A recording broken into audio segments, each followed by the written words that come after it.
अगर 2026 में सरकारी टीचर या लेक्चरर बनने का इरादा है तो बिल्कुल सही जगह लैंड किया है। चलिए आज फेडरल पब्लिक सर्विस कमीशन के इन नए इम्तिहानात की पूरी A to Z डिटेल में जाते हैं। तो इस पूरी गाइड में हम क्या क्या कवर करने वाले हैं? देखिए, सबसे पहले तो इस ज़बरदस्त अपॉर्चुनिटी की बात होगी। फिर हम एफपीएससी एग्जाम के पैटर्न को बिल्कुल तोड़कर समझेंगे। इसके बाद सब्जेक्ट वाइज सिलेबस देखेंगे, ज़रूरी स्टडी मटेरियल पर नज़र डालेंगे और एंड में तैयारी का सबसे बेस्ट तरीका क्या हो सकता है, इस पर बात करेंगे। ओके जी, तो शुरू करते हैं अपने पहले सेक्शन से। ये एक ऐसी ज़बरदस्त करियर अपॉर्चुनिटी है जो बस समझें दरवाजे पर दस्तक दे रही है, ख़ास तौर पर उन लोगों के लिए जिनका बैकग्राउंड केमिस्ट्री, कंप्यूटर साइंस या फिजिकल एजुकेशन का है। ये मालूमात उनके लिए बहुत काम की है। तो बात यह है कि 2026 में ना सरकारी टीचिंग जॉब्स की बहार आने वाली है। लिटरली सैकड़ों नई पोजीशंस अनाउंस हुई हैं और ये पूरे पाकिस्तान के उन तमाम ग्रेजुएट्स के लिए जिन्होंने हाल ही में डिग्री कंप्लीट की है, एक लाइफ चेंजिंग मौका हो सकता है। और इस मौके का साइज कितना बड़ा है, इसका अंदाज़ा इस एक नंबर से हो जाएगा। सिर्फ कंप्यूटर साइंस में मेल लेक्चरर्स के लिए पूरी 42 वैकेंसीज हैं। ये एफपीएससी की हिस्ट्री की सबसे बड़ी रिक्रूटमेंट ड्राइव्स में से एक है। मतलब इतना बड़ा चांस शायद पहले ना मिला हो। हाँ, लेकिन एक चीज़ का ध्यान रखना है, डेट नोट कर लें। टेस्ट 11 अप्रैल 2026 से शुरू हो रहे हैं। तो इसका मतलब क्या हुआ?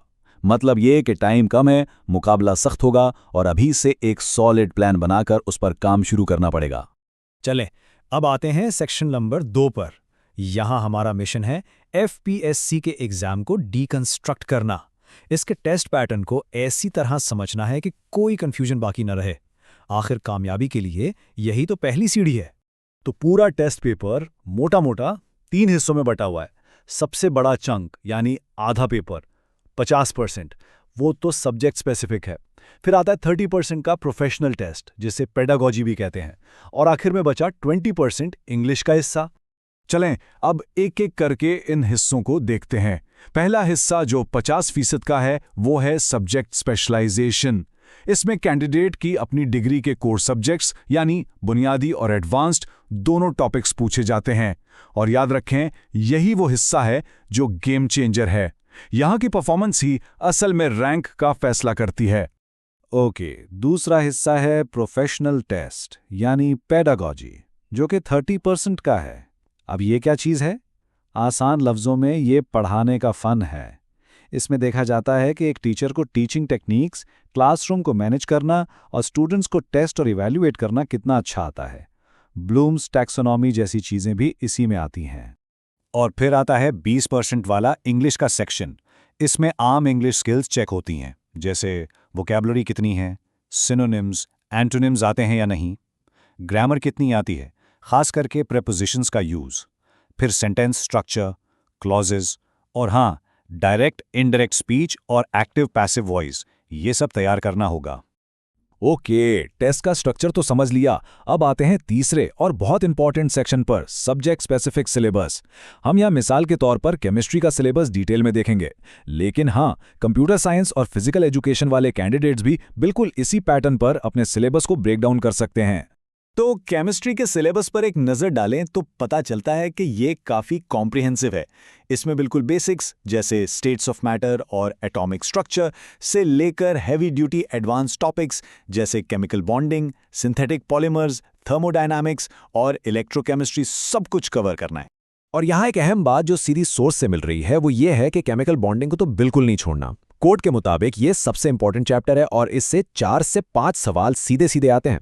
तो ये तो मस्ट डू टॉपिक हो गया। बिल्कुल इसी तरह एक और हाई वैल्यू एरिया है सिंथेटिक पॉलीमर्स। यहाँ से भी कम से कम 4 से 5 सवाल एक्सपेक्ट किए जा सकते हैं। तो देखें ये इशारे कितने अहम हैं। इनसे पता चलता है कि अपनी तैयारी में फोकस कहाँ रखना है। ऑलराइट, सिलेबस भी देख लिया, अहम टॉपिक्स भी पता चल गए। अब सवाल ये है कि पढ़ना कहाँ से है। तो चौथा सेक्शन इसी बारे में है, ज़रूरी स्टडी मटेरियल और रिसोर्सेज, खासतौर पर उन लोगों के लिए जो सेल्फ स्टडी का प्लान कर रहे हैं। चलें इस टेबल पर एक नज़र डालते हैं। केमिस्ट्री के लिए JEE NEET by Akul Singhal recommend की जा रही है। बायोकेमिस्ट्री के लिए सत्यनारायणा की किताब। पेडागोजी के लिए 2 ऑप्शंस हैं, cracks of education by Parvez Iqbal या फिर zone of education by Naimullah Farooqui.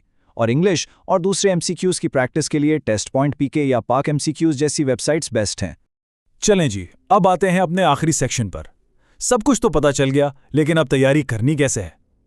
यहाँ हम 2 मेन अप्रोचेस पर बात करेंगे ताकि कामयाबी का बेस्ट पॉसिबल रास्ता मिल सके। तो बुनियादी तौर पर 2 रास्ते हैं। पहला है सेल्फ स्टडी। इसमें पूरा कंट्रोल अपने हाथ में होता है, डिसिप्लिन चाहिए होता है। इसका फ़ायदा यह है कि ये कॉस्ट इफेक्टिव है और टाइम की फ्लेक्सिबिलिटी होती है। दूसरा रास्ता है गाइडेड कोर्सेज का। इसमें एक प्रॉपर स्ट्रक्चर मिल जाता है, डायरेक्शन मिलती है और सारा मटेरियल एक जगह, और एक अच्छा मेंटोर वक्त भी बचाता है और फोकस भी आसान कर देता है।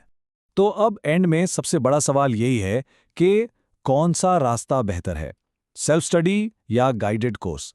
इसका जवाब हर उम्मीदवार के अपने लर्निंग स्टाइल और उनके पास कितना टाइम है उस पर डिपेंड करता है। और इस सवाल का जवाब ढूंढना यही कामयाब तैयारी की तरफ पहला और शायद सबसे जरूरी कदम है।